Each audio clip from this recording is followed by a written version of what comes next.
Hello, Kim Searle, Emotional Mastery. Thank you for joining me on this video where I am still talking stress for the month of January.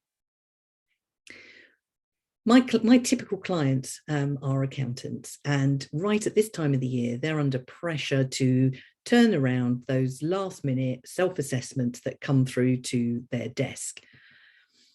We have got an extension this year, which is great, but there will still be people who procrastinate right up to the deadline.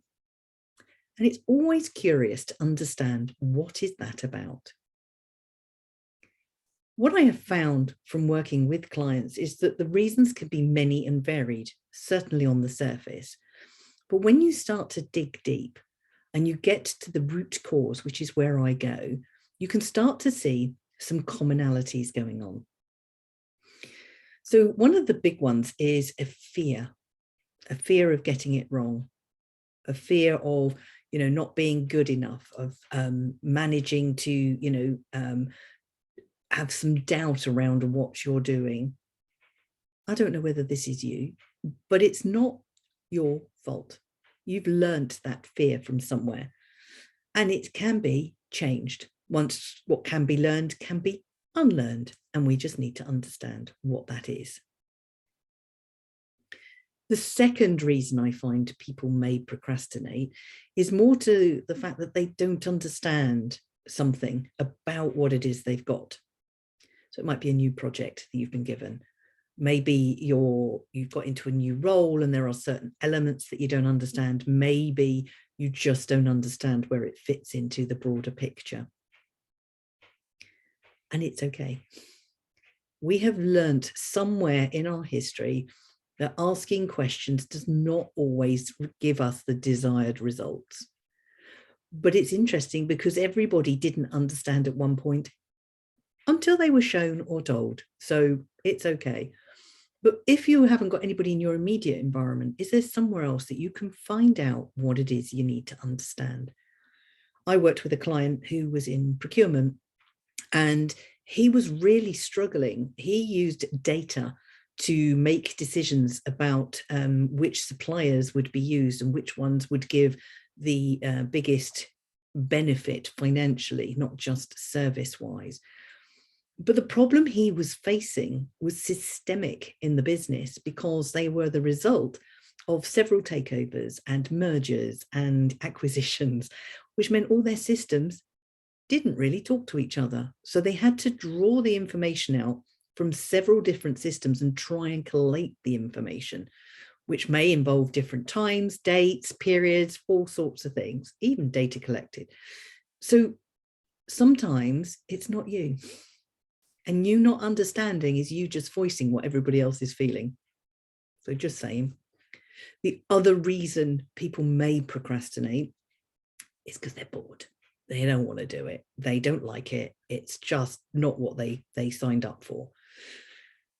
And I'm going to tell you now, every job, every role, every profession has something in it we do not like. And it's about changing your perspective that sometimes there are things that we just don't enjoy. So in a moment, I want to go through some of the things you can do to help yourself. But certainly once you understand what it is that you're procrastinating over, the more that you can start to take back control. So here's just a few suggestions.